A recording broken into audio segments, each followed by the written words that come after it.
आज आपको एजिपोज कैप्सूल के डेंजरस साइड इफेक्ट्स यानी इसके खतरनाक साइड इफेक्ट्स बताऊंगा। मैं हूं आपका अपना फार्मासिस्ट डॉक्टर अब्दुर्राफे। मैं डॉक्टर ऑफ फार्मेसी हूं, यानी मेरी जो स्पेशलिटी है वो फार्मेसी है। मैं माहिर अद्वियात हूं और आप देख रहे हैं साइड इफेक्ट्स चैनल। तो चलिए लेट्स स्टार्ट।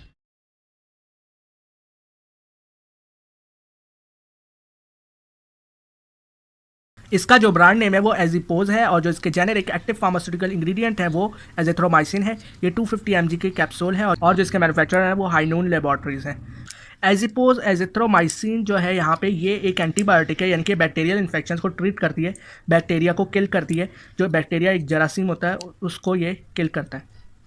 ठीक है, ये जो है ज़्यादातर जो है नमूनिया और जो दूसरे किस्म के इन्फेक्शन जैसे नाक के, गले के यानी कि नोज़ और थ्रॉट के जो इन्फेक्शन होते हैं और साइनस इन्फेक्शन, उसको ये ट्रीट करते हैं। यानी कि जिस ना अपर रिस्पायरेटरी ट्रैक होता है जो हमारे ऊपर फेफड़ों से ऊपर जो यानी कि ऊपर सीने की तरफ जो हिस्सा होता है उसके जो खासतौर इन्फेक्शंस को ये ट्रीट करने में यूज़ हो रही होती है। इसके अलावा देखें तो स्किन इन्फेक्शंस को भी ट्रीट करने में यूज़ होती है, यानी कि जो हमारी खाल के अंदर जो कुछ इन्फेक्शंस हो जाते हैं ऊपर, उसके ऊपर भी ये ट्रीट करती है। इसके अलावा बहुत से सेक्सुअल ट्रांसमिटेड इन्फेक्शंस वगैरह होते हैं उनको भी ये ट्रीट करता है और ये लाइम डिजीज़ को भी ट्रीट करने में यूज़ हो रही होती है एजिथ्रोमाइसिन जो इसके अंदर है एंटीबायोटिक। अच्छा, इसमें आपने ख्याल ये करना है कि ये जो है कोरोना जो आजकल चल रहा है उसको ये नहीं ट्रीट करता। कोरोना वायरस है, वायरस को ये नहीं ट्रीट करती, ये सिर्फ और सिर्फ बैक्टीरिया जो होता है उसको ये ट्रीट करती है। बाकी ये जो वायरल जैसे खासतौर फ्लू और जितने भी नज़ला ज़ुकाम जितनी भी चीज़ें जो वायरस से होती है ना, ये उसको ट्रीट नहीं करती। तो बहुत से लोग इसको गलत ले लेते हैं और बोलते हैं कि असर नहीं होती, ये सिर्फ और सिर्फ बैक्टीरिया को ट्रीट करती है। ठीक है, मज़ीद इसकी जैसे रहनुमाई के लिए आप जो है अपने किसी अच्छी फार्मेसी में जाके वहाँ पे फार्मासिस्ट से जाके कंसल्ट कर लें तो वो आपको बेहतर तरीके से बता देगा, या उसको अपनी कंडीशन बता दें कि कौन सा इन्फेक्शन है तो वो आपको बता देगा। वैसे ये जो बैक्टीरिया और वायरस का पता चलता है ये टेस्ट से पता चलता है, लैब टेस्ट से। ठीक है, वैसे हम सिम्टम से नहीं पता लगा सकते। अच्छा, कोरोना वायरस अगर किसी को है तो वो जो है एंटीवायरल ड्रग ले। ठीक है, वो भी आपको फार्मासिस्ट बता सकते हैं या फिजिशियन से भी पूछ लिएगा। रेमडेसिविर या जो इस किस्म की जो एंटीवायरल होती है ना, गूगल पे सर्च कर लेगा या कहीं भी तो आपको और अच्छे से मिल जाएगा। तो वो उसके लिए ट्रीट होती है, यानी कि ये सिर्फ और सिर्फ बैक्टीरिया को ट्रीट करता है, वायरस को नहीं करता। ठीक है, इसका ख्याल रखना आपने। और इसका जो ड्यूरेशन है ना, इसका पूरा कोर्स होता है एंटीबायोटिक्स का, वो आपने पूरा करना है। ठीक है, ये मुझे इसकी ज़रूरत महसूस हुई कि मुझे ये बताना चाहिए आप लोगों को कि जो एंटीबायोटिक होते हैं बहुत से दिनों का कोर्स होता है इनका, जैसे 3 दिन का, 10 दिनों का, कुछ का 15 दिन का भी होता है, कुछ का इससे भी ज़्यादा होता है और कुछ का कुछ दिन भी होता है। तो ये जितने भी दिनों का कोर्स होना ये पूरा कीजिएगा, नहीं तो फिर ना बहुत नुकसान होता है और ना फिर ख़र्चा भी ज़्यादा होता है। किस तरह, जब आप पे ये एंटीबायोटिक है ना, ये रेजिस्टेंस हो जाती है इससे, तो फिर आपको ना इससे महंगी वाली फिर लेनी पड़ती है या इससे ज़रा हैवी डोज वाली लेनी होती है जिसके साइड इफ़ेक्ट्स भी ज़्यादा होते हैं। इसलिए आपने ना इसको जो है ध्यान से यूज़ करना है और पूरा कोर्स करना है। ठीक है, यानी कि पूरा इसका करना है। अगर 3 दिन है तो पूरा 3 दिन खाना है, इसको बीच में स्किप नहीं करना। तो चले अब इसके साइड इफेक्ट्स देख लेते हैं। इससे जो है डिजीनेस हो सकती है, यानी कि इससे चक्कर आ सकते हैं। इसके अलावा इससे जो है एबनॉर्मल ब्लड काउंट होता है, यानी कि ब्लड के अंदर जो है ब्लड के खून के उसके काउंट को थोड़ा ये इफेक्ट कर देती है। ऑल्टर टेस्ट करती है, यानी कि इससे जो है मुंह का जायका है वो ख़राब हो सकता है। पेट में दर्द हो सकता है खासतौर, और इसके अलावा एब्डोमिनल पेन भी हो सकता है, यानी कि एब्डोमेन की तरफ जो है वो दर्द हो। ठीक है, नौजिया हो सकता है, इससे मतली हो सकती है, वॉमिटिंग हो सकती है, यानी कि उल्टी भी हो सकती है, इससे डायरिया भी हो सकता है, यानी कि इससे पेट खराब हो सकता है। क्योंकि ये एंटीबायोटिक है तो ये अपना हमारी जो नॉर्मल माइक्रोफ्लोरा होती है, जो अच्छे बैक्टीरिया होते हैं उनको भी ये ख़त्म कर देती है। इसके अलावा ये जो है भूख भी नहीं लगती, इससे लॉस ऑफ एपिटाइट भी हो जाती है। इसके अलावा अगर देखें तो इससे जो है बहुत ज़्यादा सर में दर्द भी हो सकता है।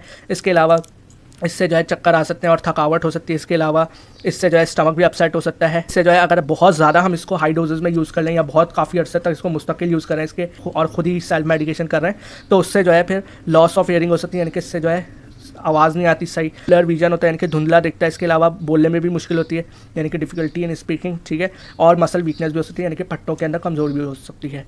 अच्छा, ये थे इसके कॉमन साइड इफेक्ट्स और इसके ओवरडोज के साइड इफेक्ट। ठीक है, अब अच्छा इसके डेंजरस साइड इफेक्ट्स देख लेते हैं। डेंजरस साइड इफेक्ट्स तब होते हैं, इसके खतरनाक साइड इफेक्ट्स तब होते हैं जब आप इसको बहुत ज़्यादा हाई डोजेज में यूज़ करें या काफ़ी अर्से तक यूज़ करते हैं। उसमें क्या होता है, ये आपके थोड़े हार्ट पे इफेक्ट करती है, यानी कि आपके दिल पर इफेक्ट करती है। ये जो है हमारी जो इलेक्ट्रिकल एक्टिविटी होती है हार्ट की, यानी कि जो हमारे दिल का जो है वो इलेक्ट्रिकल एक्टिविटी होती है उसको ये इफेक्ट करता है, जिससे हमारे जो हार्ट पे बुरा असर पड़ता है। उससे इरेगुलर हार्ट रिटम होते हैं जो कि बहुत ज़्यादा खतरनाक होता है, फैटल होता है। ठीक है, यानी कि हमारे एरिथमिया भी कॉज कर सकता है।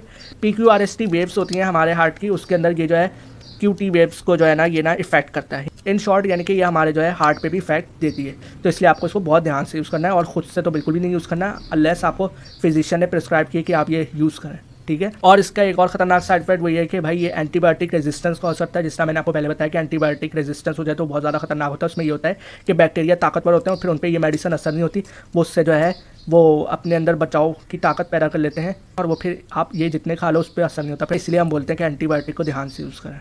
अच्छा, ज़रूरी नहीं है कि ये साइड इफेक्ट्स आपको सारे हों, हो सकता है आपको ये सारे हों, हो सकता है आपको ये आधे हों, और हो सकता है कि आपको इनमें से कुछ कुछ हों। तो ये पेशेंट टू पेशेंट वेरी करता है और कंडीशन पे भी करता है। अगर आप इसको बहुत ज़्यादा अर्से तक यूज़ करेंगे और हाई डोजेज में लेंगे तो फिर तो आपको ये होंगे, ठीक है। लेकिन अगर आप तरीके से जो आपको डोज रेजिमेंट बताया, यानी कि जो इस डोज पे दिया है उसको आप ध्यान से इस्तेमाल करेंगे और टाइमली लेंगे और बहुत ध्यान से इस्तेमाल करेंगे तो फिर आपको ये साइड इफेक्ट्स बहुत कम होंगे, ठीक है। So that's for today. अच्छा, इसकी मज़ीद डिटेल्स, इसके मज़ीद साइड इफेक्ट्स और इसके ड्रग ड्रग इंट्रैक्शन यानी कि किन मेडिसिन के साथ इसके इंट्रैक्शन है और इसके कॉन्ट्राइंडिकेशन के किन चीज़ों में इसको नहीं यूज़ करना चाहिए और ये आपकी केस के लिए बेहतर भी है या नहीं, तो इन सब के लिए आप अपने फार्मासिस्ट से भी कंसल्ट कर सकते हैं और इसको अपने फिजिशियन के कंसल्ट के बगैर बिल्कुल भी नहीं यूज़ कीजिएगा, ठीक है। So that's for today.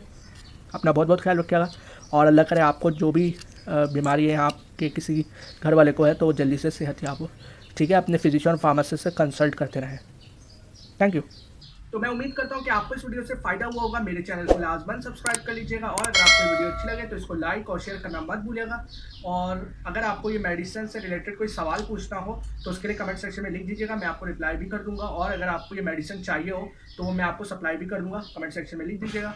और अब अपना बहुत बहुत ख्याल रखिएगा और अब अपने फार्मासिस्ट डॉक्टर अब्दुल को भी इजाज़त दीजिए। अल्लाह हाफिज़, टेक केयर एंड पाकिस्तान जिंदाबाद।